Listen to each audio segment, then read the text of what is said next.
The Songwriters, an evening with Sheldon Harnick, featuring Margery Gray, Robert Jones, and Carol Wilcox. Now, ladies and gentlemen, Mr. Sheldon Harnick.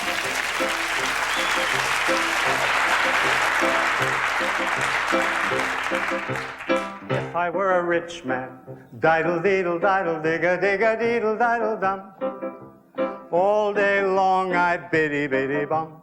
If I were a wealthy man, wouldn't have to work hard, diddle-deedle-diddle-digga-digga-deedle-diddle-dum. If I were a bitty-bitty rich, digga-digga-deedle-diddle man. That song, If I Were a Rich Man, is from the show Fiddler on the Roof. The music is by Jerry Bach. When I was preparing this program, I was startled to find that over the years, I've written with some 20 composers, 20 different styles, 20 different talents. There isn't time to sample the work of all 20, but I'd like you to hear some of the songs I've written with the composers I've worked with most frequently. Heading that list would be Jerry Bach. I met Jerry in 1956. We were teamed to write the score for a show called The Body Beautiful. The Body Beautiful ran 5 weeks. We might have run 6 weeks, but there was a blizzard.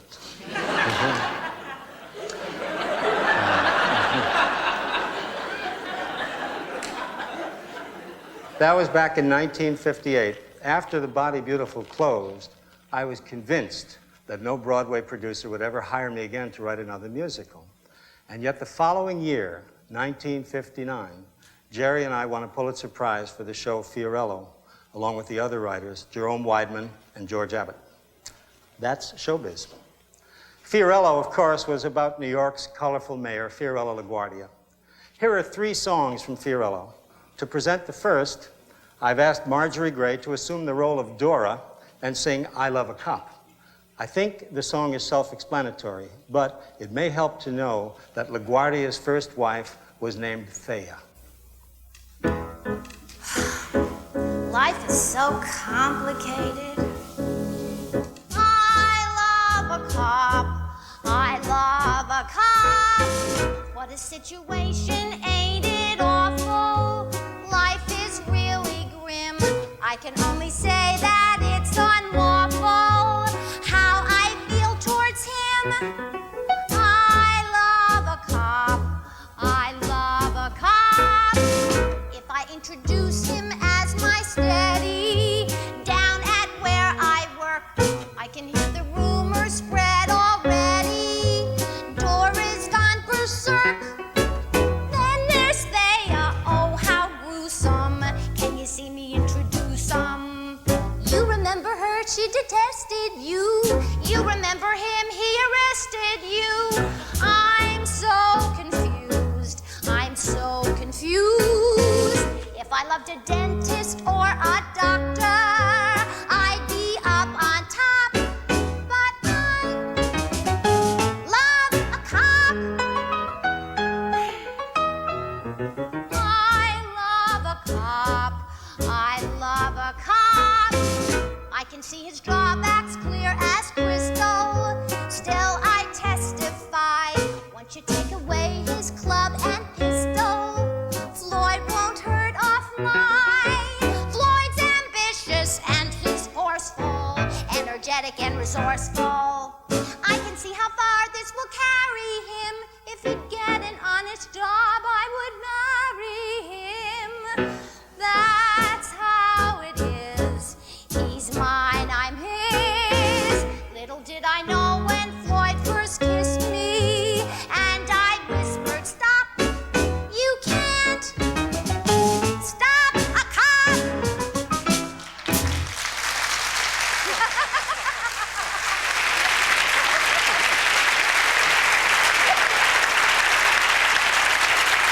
Thank you, take a bow.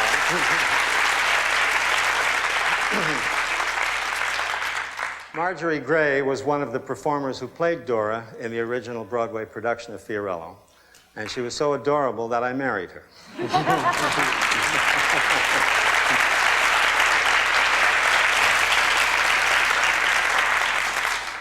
No fool I.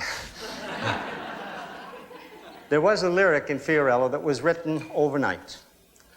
On our out-of-town tryout, we needed a song for a news scene in which a group of politicians were discussing the corruption that had just come to light in Mayor Jimmy Walker's administration. I had a pretty good idea of what the style and the content of the number should be, but I wanted to save time by being able not to invent a form for the song. I suddenly remembered a number we had written early on that had been rejected. I took the music, and to it, I wrote a lyric called Little Tin Box. A musical refrain had to be added, but Jerry Bach wrote the music as quickly as I had written the lyric. You'll notice we used the Gilbert and Sullivan device of the chorus repeating the words of the soloist. As a songwriter, I have loved Gilbert and Sullivan ever since I was old enough to steal. Now it's my pleasure to introduce Bob Jones, who's going to help me present Little Tin Box.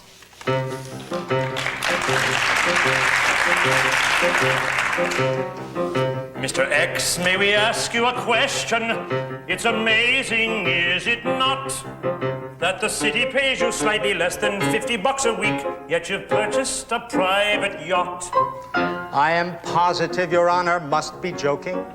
Any working man can do what I have done.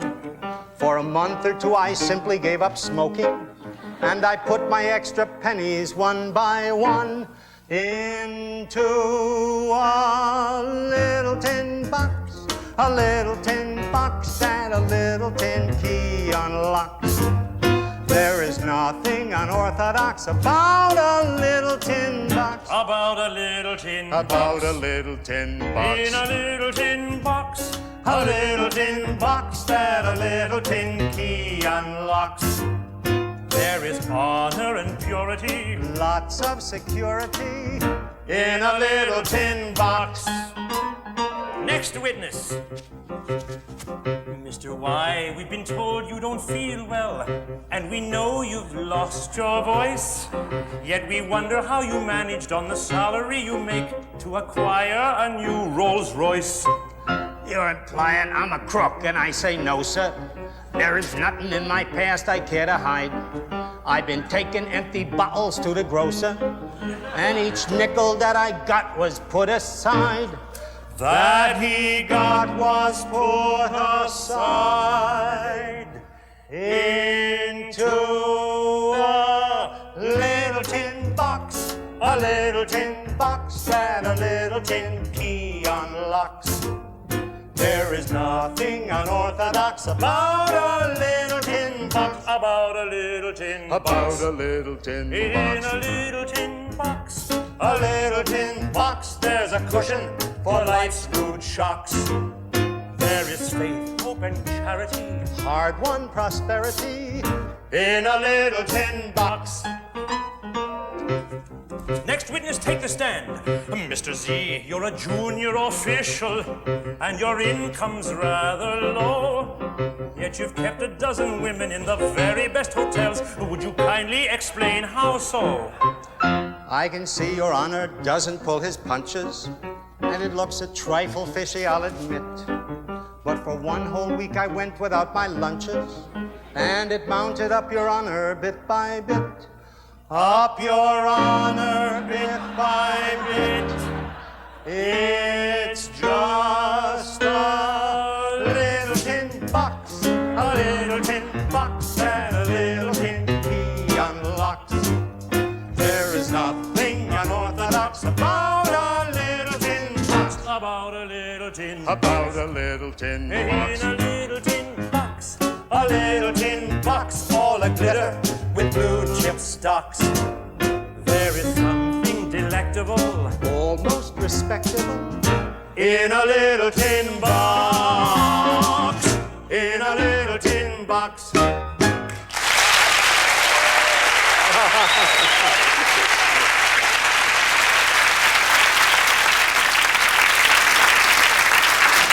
There was a moment in Fiorello that called for a song which sounded as though it had been written in 1917. I've always enjoyed the challenge of trying to recreate the musical flavor of another period. This is how we solved that problem in Fiorello. To help present this song, Till Tomorrow, here's Carol Wilcox.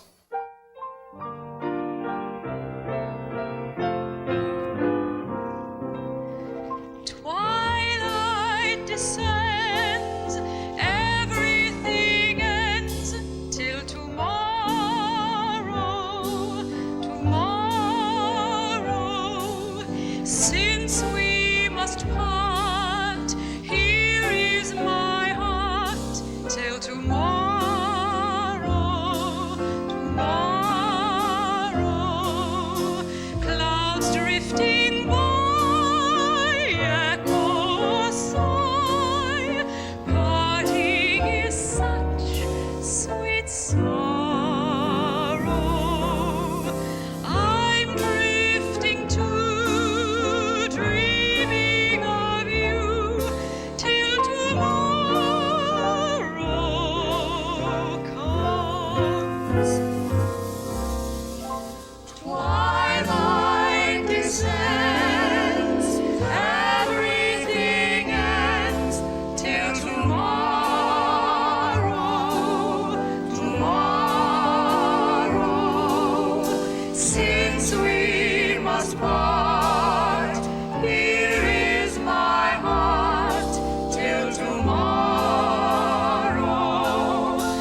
In grammar school, I wrote doggerel verse.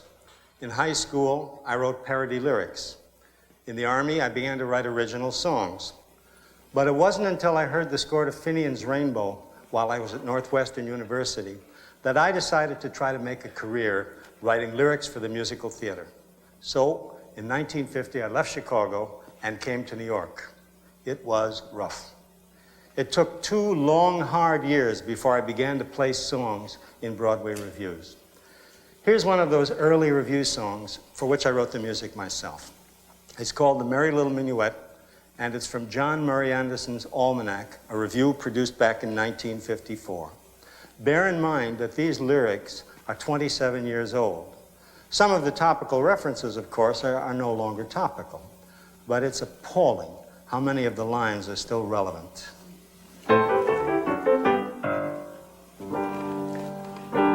There are days in my life when everything is dreary. I grow pessimistic, sad, and world-weary. But when I am tearful and fearfully upset, I always sing this merry little minuet. They're rioting in Africa. They're starving in Spain. There's hurricanes in Florida.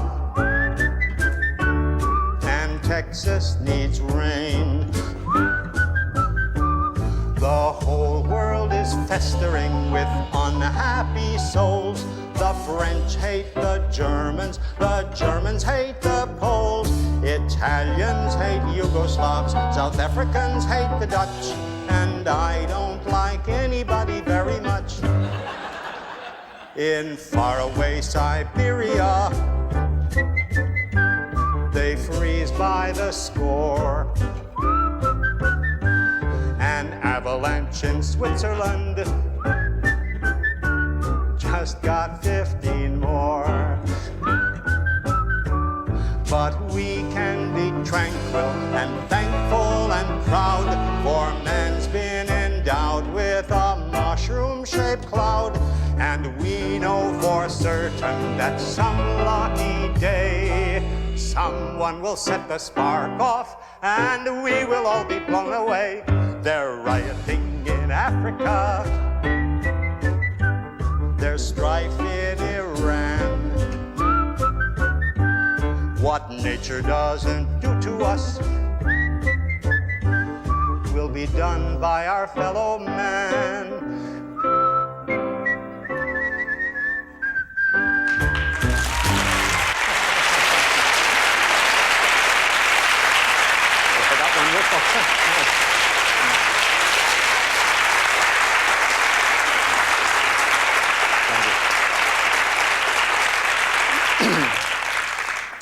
While I was struggling to gain a foothold in the theater, I made a discovery.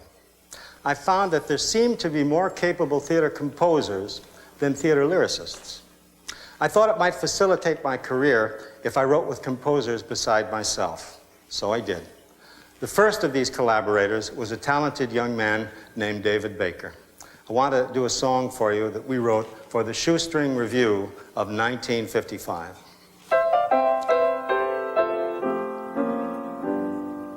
I was taking a look in a Rachel Carson book about the sea, the deep blue sea, when I came on a phrase that for many nights and days has haunted me.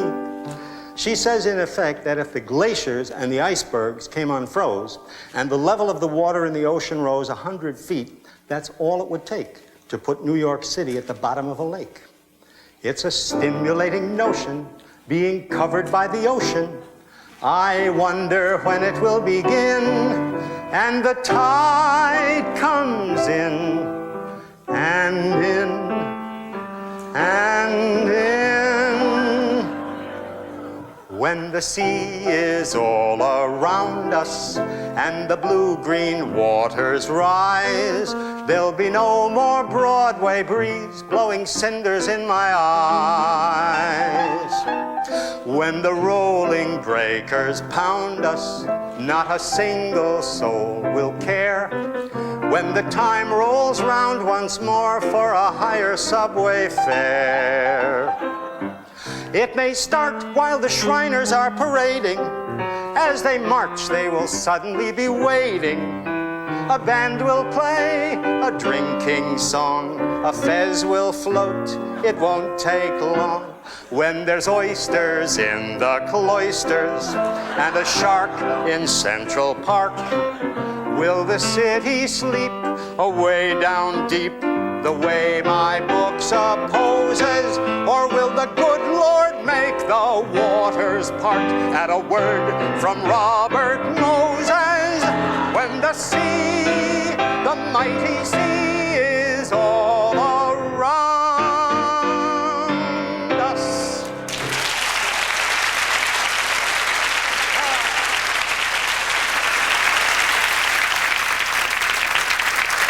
That was 1955. In 1956, as I mentioned before, I began to work with Jerry Bach. By the way, if you were to ask me which is my favorite of the shows I've written, I'd probably hesitate.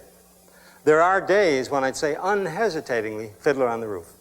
But there are other days I'd have to say, She Loves Me. I think it was true not only of myself, but also of Jerry Bach and of Joe Masteroff, our book writer, that we found all the characters in this story unusually appealing, terribly vulnerable and human. Jerry and I poured a lot of love into the songs, and one of the results was that She Loves Me won the 1964 Grammy Award as the Best Show Album. We're going to do a medley of 3 of those songs, Tonight at 8, Dear Friend, and the title song. I'm nervous and upset because this girl I've never met I get to meet tonight at 8. I'm taking her to dinner at a charming old cafe, but who can eat tonight at 8? Tonight I'll walk right up and sit right down beside the smartest girl in town, and then it's anybody's guess. More and more I'm breathing less and less. In my imagination I can hear our conversation taking shape tonight at 8.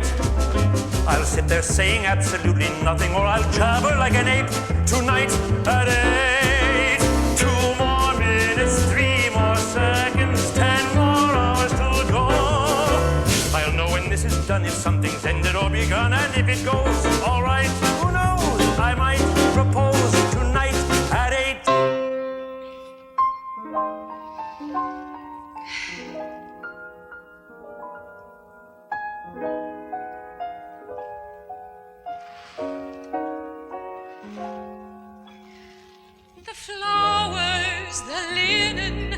crystal I see were carefully chosen for people like me.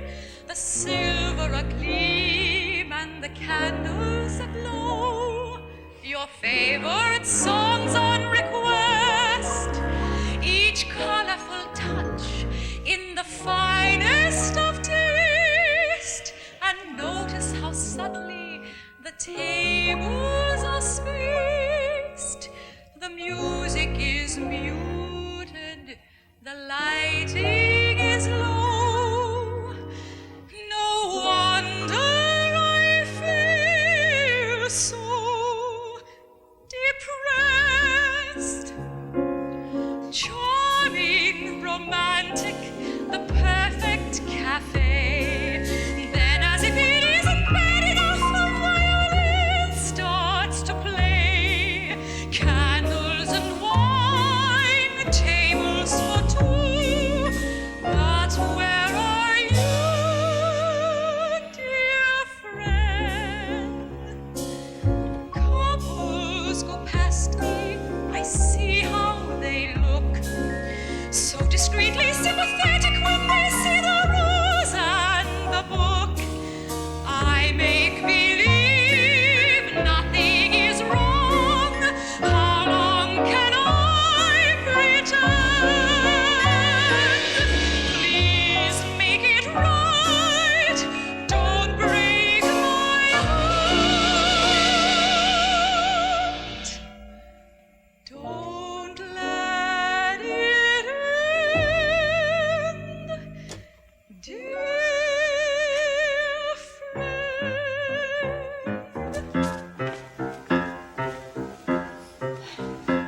She loves me, and to my amazement, I love it, knowing that she loves me. She loves me, true, she doesn't show it. How could she, when she doesn't know it? Yesterday she loathed me, bah! Now today she likes me, ha! And tomorrow,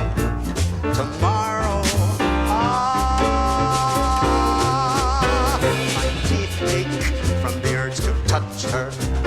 I'm speechless, for I mustn't tell her.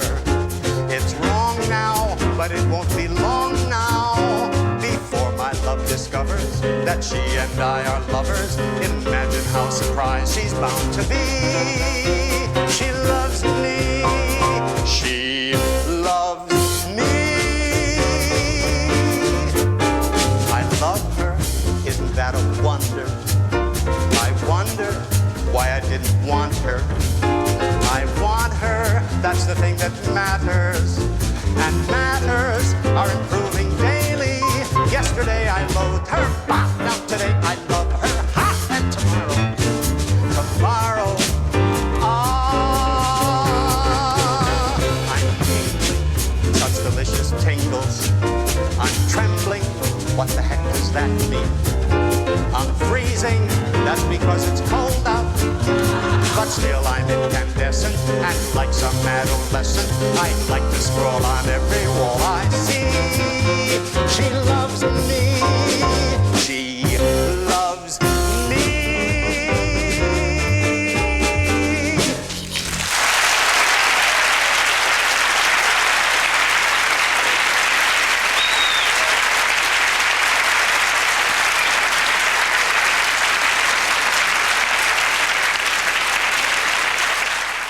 Among all the collaborators I've worked with, so far there's only been one woman, the multi-talented Mary Rodgers, composer, lyricist, novelist, screenwriter.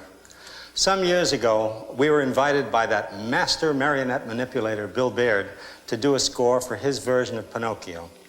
Bill has been kind enough to join me tonight and good enough to invite two members of the original cast, Pinocchio himself and the Blue Fairy, who in our version, scriptwriter Jerome Coopersmith turned into Mrs. Bluestone, a social worker. Margie will provide Pinocchio's voice, as in fact she did for the original production. Margie, say something in Pinocchio. When I tell a lie, my nose grows. Are you really going to play Mrs. Bluestone? I'm going to try. Remember, Pinocchio, truth makes noses shrink. Lies make them grow. They do? When you tell a lie, there's no denying that your nose always knows that you've been lying. Even if it's only a teensy-weensy lie. I think so, but give it a try. Roses are green, roses are red. Bakers make shoes, bakers make bread. Bluebirds are black, bluebirds are blue. I never lie. Sometimes I do. When I tell a lie, there's no denying that my nose always knows that I've been lying. So if you want to keep your nose from magnifying, absolutely no more lying. Roses are red, Now you're using your head, Pinocchio. bluebirds are blue. And am I proud of you, Pinocchio? My lying days Your lying days are through. Your lying days are through.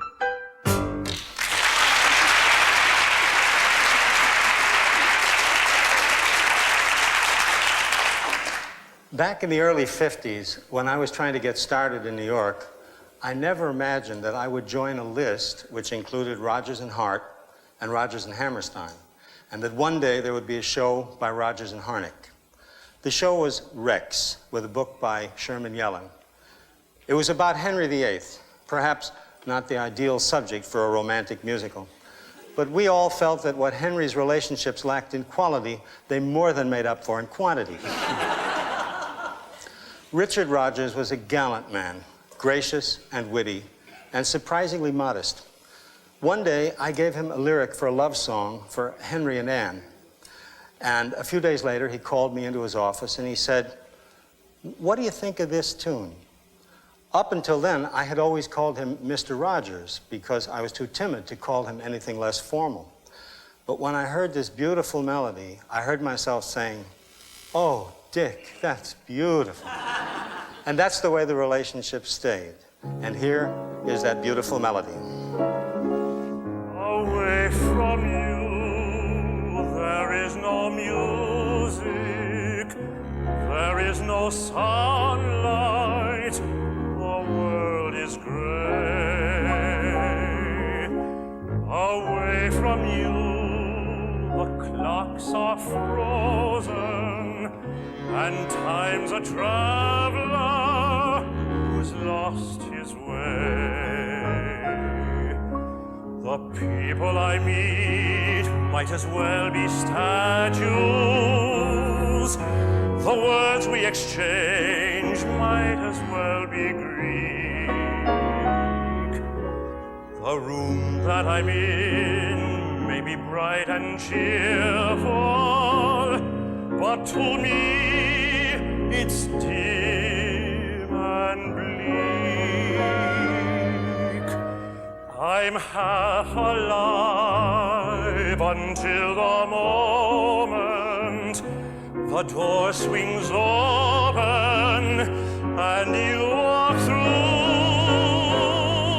Then my world starts to glow like a stained glass window, and what was old and cold is warm and new.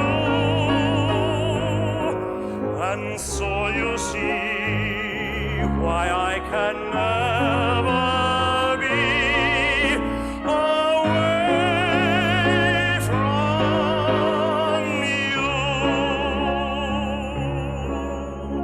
Away from you, the world is lifeless, as though creation had gone awry.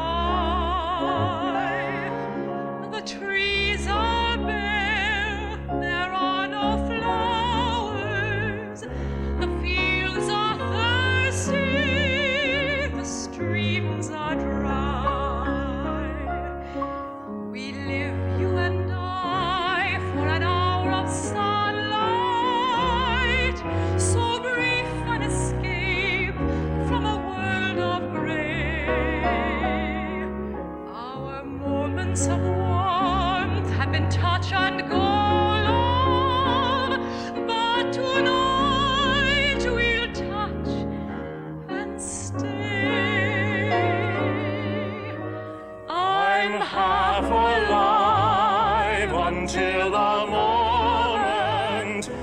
the door swings open and you walk through.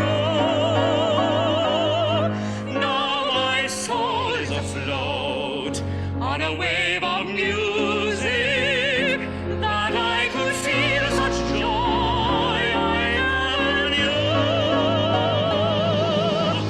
And so you see why I can never be away from you.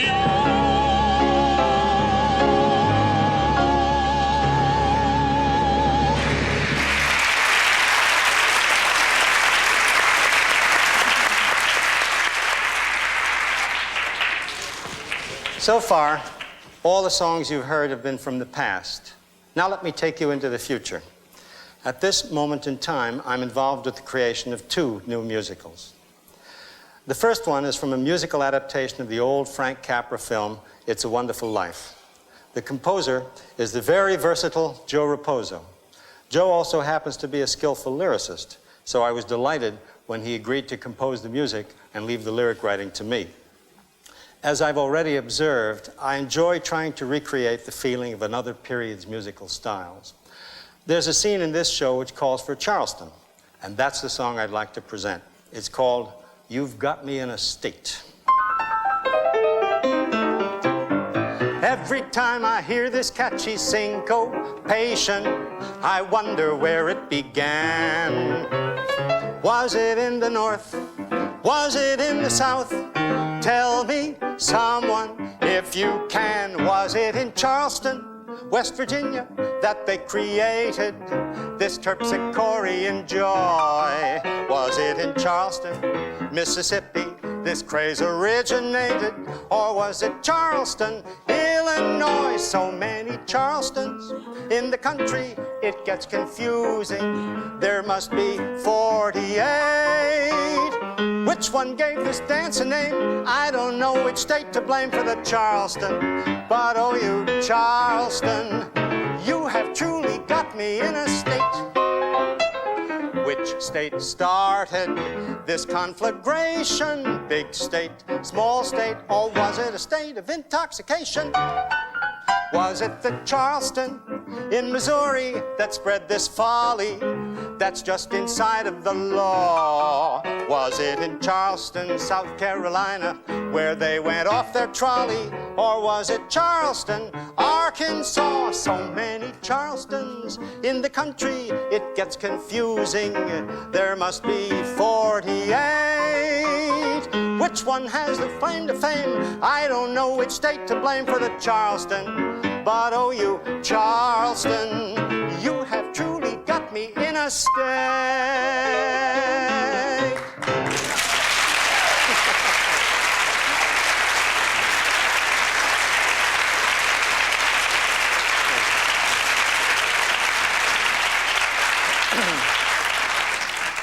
That nifty piano playing, in fact, all this nifty piano playing, has been provided by my good friend Rolf Barnes.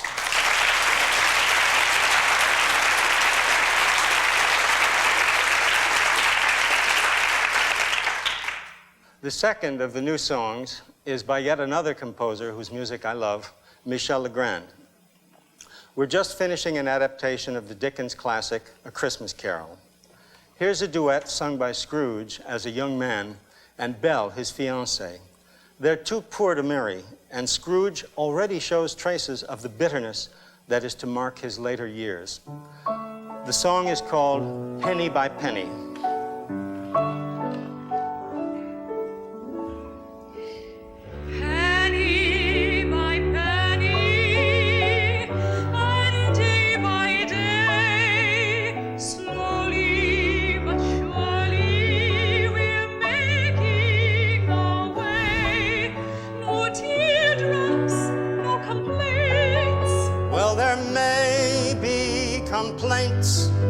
And some tears through the years, for we're not plaster saints. Hour by hour, we'll conquer time. Seasons are mountains, we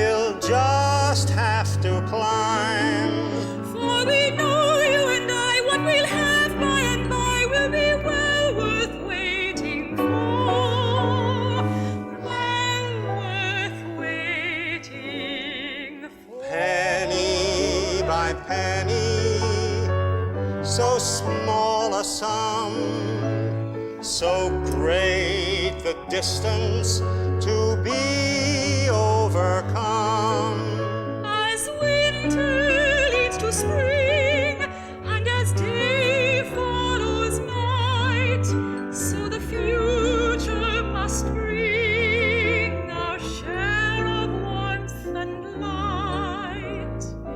Slowly but surely we'll make our way. Once we're together, together we'll stay. For we know you and I, what we'll have by and by will be well worth waiting for. Well worth waiting for.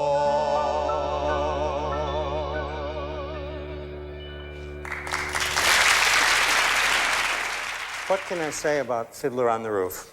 Obviously, it's a show that was very close to all of us concerned with it. When we were searching for a title, Joe Stein, who wrote the book, suggested that we call it Where Papa Came From. I think that tells you how we felt about it. While we were writing the show, our objective was simply to create a musical that would have some of the same qualities as the short stories on which it was based, those moving tales by Sholem Aleichem called Tevye's Daughters. We hoped, with any luck, it might run a year. We were totally unprepared for the impact the show was to have literally around the world. You heard some of If I Were a Rich Man earlier. Here are some more songs from Fiddler on the Roof. Matchmaker, matchmaker, make me a match. Find me a find. Catch me a catch. Matchmaker, matchmaker, look through your book and make me a perfect match. Matchmaker, matchmaker, I'll bring the veil. You bring the groom, slender and pale. Bring me a ring, for I'm longing to be the envy of all I see. For Papa, make him a scholar. For Mama, make him rich as a king. For me, well, I wouldn't holler if he were as handsome as anything. Matchmaker, matchmaker, make me a match.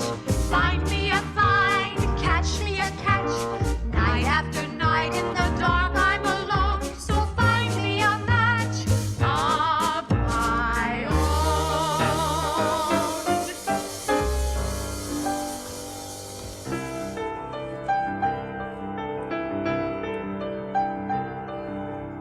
Wonder of wonders, miracle of miracles, God took a Daniel once again, stood by his side and miracle of miracles, walked him through the lion's den.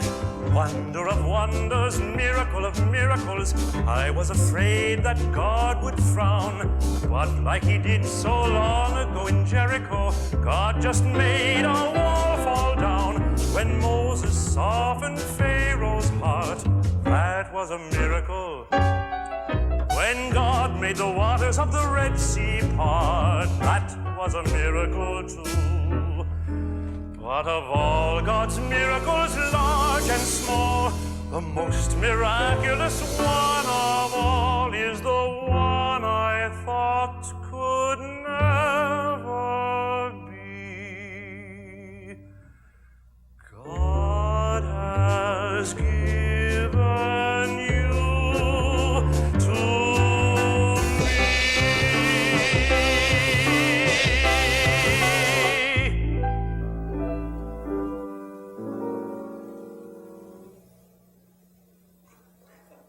Do you love me? Do I what?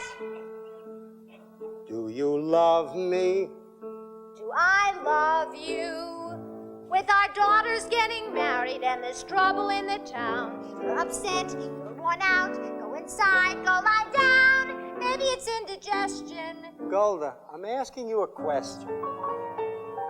Do you love me? You're a fool. I know, but do you love me?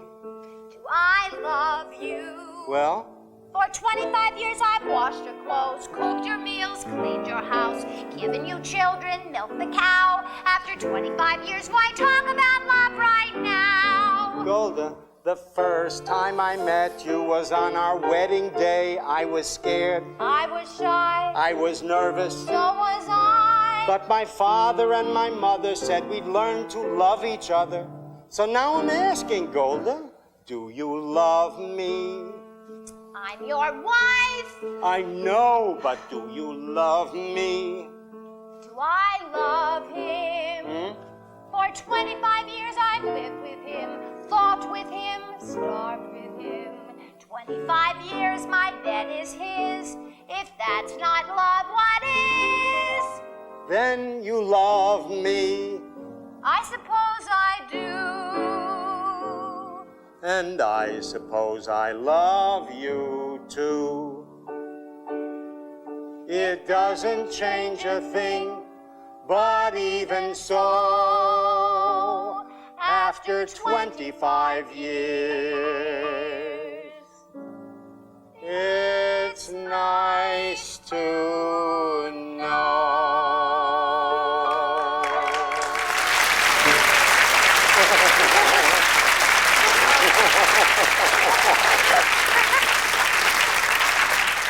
That song, Do You Love Me, was written on the road.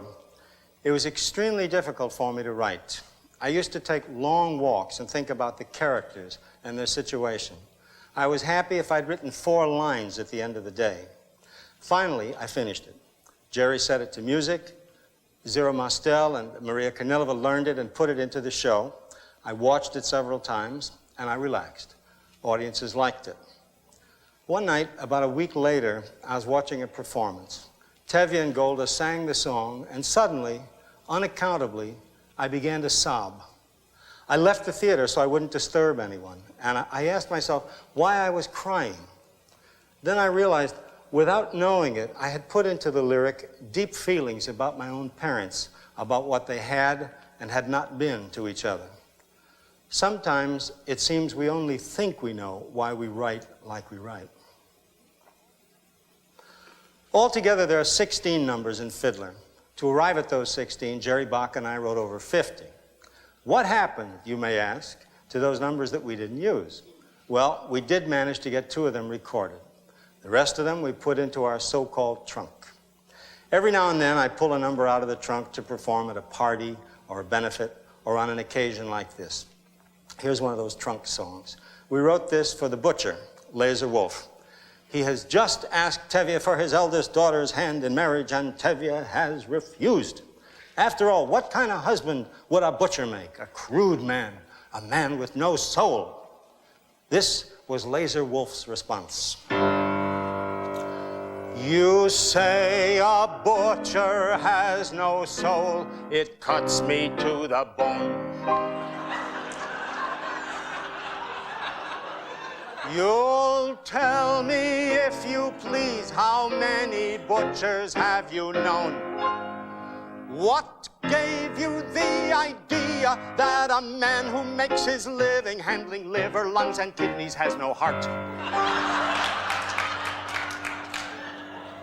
A butcher has his feelings. He is not a piece of meat. A man is not a chicken. You should hang him by his feet. You'll take and scratch a butcher. He's a man of flesh and blood, a human being, not a person set apart. A cow, a duck, a lamb, a goose. A man needs more than that.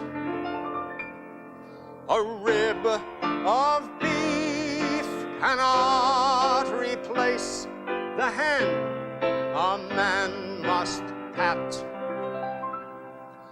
A wife to love, a house to share, can be a butcher's goal. Never, never say a butcher has no soul.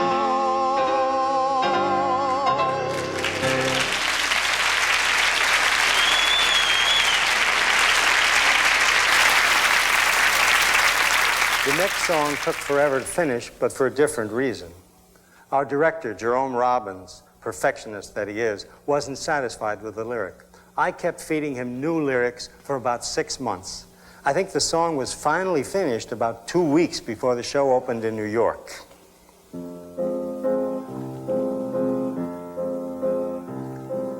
Is this the little girl I carried? Is this the little boy at play? I don't remember growing older. When did they? When did she get to be a beauty? When did he grow to be so tall? Wasn't it yesterday when they were small?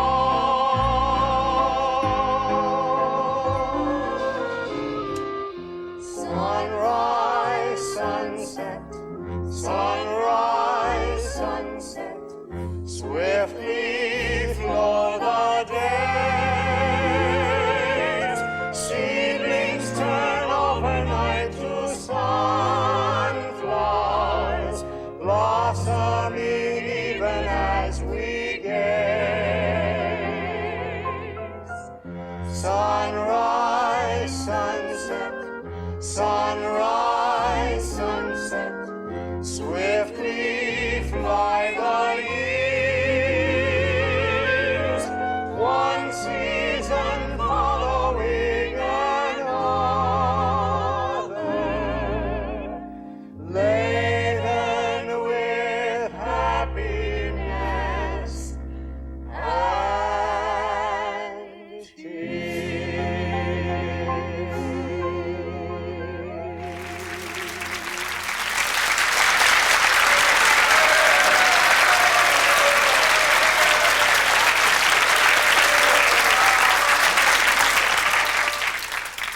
When I consider the various collaborators I've worked with, I feel I've been extremely fortunate. With the help of these gifted composers, I've been able to pursue the goal that drew me to the theater in the first place, the chance to express myself through the characters that I write for. Every so often there comes a special moment in a given show where a character is thinking and feeling something particularly meaningful to me. Those are the moments I cherish. Such a moment occurred in the Rothschilds. Jerry Bach and I wrote this song for the ill and aging patriarch, my Rothschild. In my own lifetime, I want to see the fighting cease. In my own lifetime, I want to see my sons enjoy the fruits of peace. While I'm still here, I want to know beyond a doubt that no one can lock us in or lock us out. We have climbed higher, much higher than I thought we'd climb.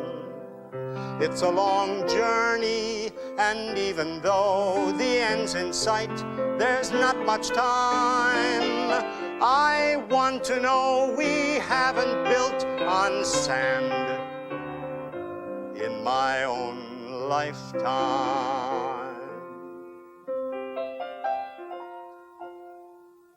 In my own lifetime, I want to see our efforts blessed.